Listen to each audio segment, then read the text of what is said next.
ഛായാമോ ധവളാവഗുണ്ഠണവതി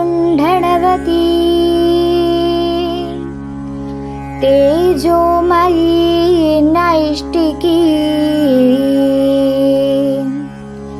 സ്നിഗ്ധാപാംഗവിലോകിനീം ഭഗവതി മന്ദസ്മിതശ്രീമുഖീ വാത്സല്യാമൃതവർഷിണീം സുമധുരം സങ്കീർത്തനാലാപിനീ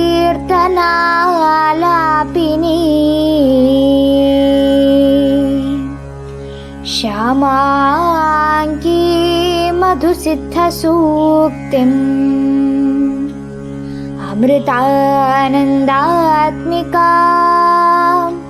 ഈശ്വരീ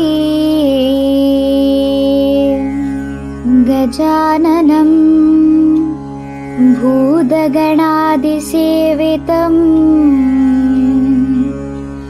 കപിത്വചംഭൂ ഫലസാരഭക്ഷിതം ഉമാസുതം ശോകവിനാശകാരണം നമാമി വിഘ്നേശ്വര പാദപങ്കജം കൂജന്തം രാമ രാമേഭി മധുരം മധുരാക്ഷരം ആരുഹ്യ കവിതാം ശാഖാ വന്ദേ വാത്മീകികോകിലം.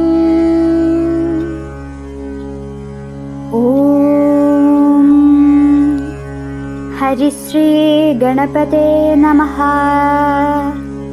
അവിഘ്നമസ്തു. ശ്രീരാമ രാമ രാമ ശ്രീരാമചന്ദ്ര ജയ.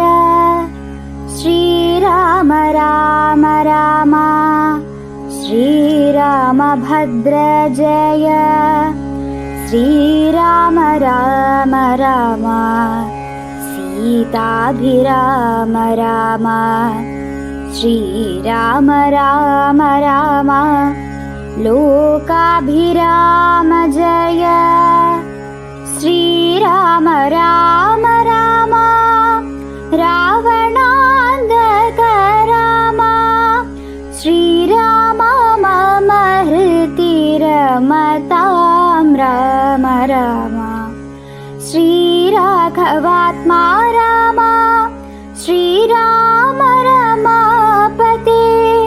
ശ്രീരാമ രമണീയ വിഗ്രഹ നമോസ്തുതേ. ശ്രീരാമ രമണീയ വിഗ്രഹ നമോസ്തുതേ.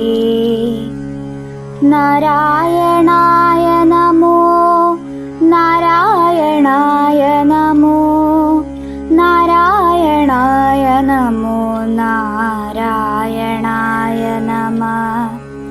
നാരായണായ നമോ നാരായണായ നമോ നാരായണായ നമോ നാരായണായ നമഃ. ശ്രീരാമനാമം പാടി വന്ന പൈങ്കിളിപ്പെണ്ണേ, ശ്രീരാമചരിതം നീ ചൊല്ലിടുമടിയാതെ. ശാരിക പൈതൽ താനും വന്ദിച്ചു വന്ദ്യന്മാരെ. ശ്രീരാമസ്മൃതിയോടെ പറഞ്ഞു തുടങ്ങിനാൾ. പരമൻ പരാപരൻ പരമാത്മാവു പരൻ പരബ്രഹ്മാഖ്യൻ പരമാനന്ദമൂർത്തിനാഥൻ പുരുഷൻ പുരാതനൻ കേവല സ്വയം ജ്യോതി സകല സരാചര ഗുരു കാരുണ്യമൂർത്തി ഭുവന മനോഹരമായൊരു രൂപം പൂണ്ടു ഭുവനത്തിങ്കൽ അനുഗ്രഹത്തെ വരുത്തുവാൻ അങ്ങനെയുള്ള രാമചന്ദ്രനെ സദാകാലം തിങ്ങിന ഭക്തിയ ഭജിച്ചിടുന്നേ മനസ്സി ഞാൻ.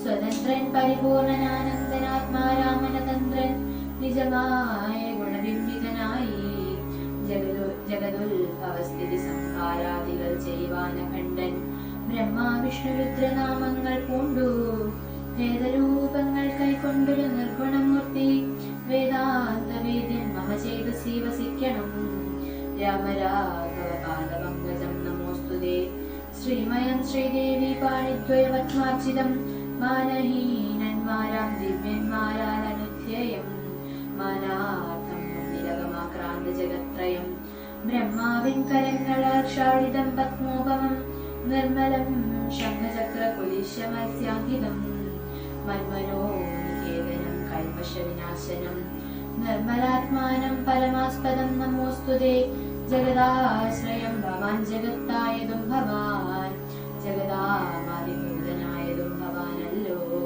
സർവഭൂതങ്ങളിലും ആസക്തനല്ലോ ഭവാൻ നിർവികാരാത്മാൻ സാക്ഷിഭൂതനായതും ഭവാൻ അതിനവ്യയൻ ഭവാൻ അജിതൻ നിരഞ്ജനൻ വജസാം വിഷയമല്ലാതൊരാനന്ദമല്ലോ വാച്യവാചകോ ഭയഭേദേന ജഗന്മയൻ വാച്യനായ വരേണമേ വാക്കിനു സദാ മമ. ഓം അമൃതീശ്വരിയെ നമഃ.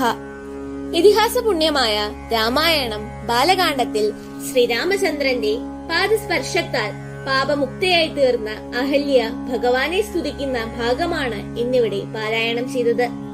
വേദാന്തവേദിനും പരമാനന്ദമൂർത്തിയും പരമാത്മാവുമായ ശ്രീനാരായണൻ പ്രപഞ്ചത്തിന്റെ പരമമായ അനുഗ്രഹത്തിനു വേണ്ടിയാണ് ഈ രൂപം സ്വീകരിച്ചിരിക്കുന്നത്. ജഗത്തിന്റെ ആദികാരണനും ആശ്രയവുമായി പ്രക്ഷോഭിക്കുന്ന തേജോരൂപമാണ് ശ്രീരാമചന്ദ്രനെന്ന് അഹല്യ സ്തുതിക്കുന്നു. പ്രപഞ്ചത്തിന്റെ ഭയം ദൂരീകരിക്കുന്നവനും കോടി സൂര്യപ്രഭയോടുകൂടി കരങ്ങളിൽ ധനുർബാണങ്ങൾ ധരിച്ചിട്ടുള്ളവനും നിത്യശുദ്ധനും സത്യസ്വരൂപനുമായ ഭഗവാനെ അഹല്യ നമസ്കരിക്കുന്നു. തുടർന്ന് പരമപുരുഷനായ ശ്രീ രാമചന്ദ്രന്റെ അനുമതിയോടുകൂടി ഭർത്താവിന്റെ അടുത്തേക്ക് അഹല്യാദേവി യാത്രയാകുന്നു. അറിയാതെ ചെയ്യുന്ന കർമ്മങ്ങൾക്ക് പോലും ഫലപ്രാപ്തി സുനിശ്ചിതമാണെന്ന് അഹല്യയുടെ അനുഭവം നമ്മെ മനസ്സിലാക്കി തരുന്നു.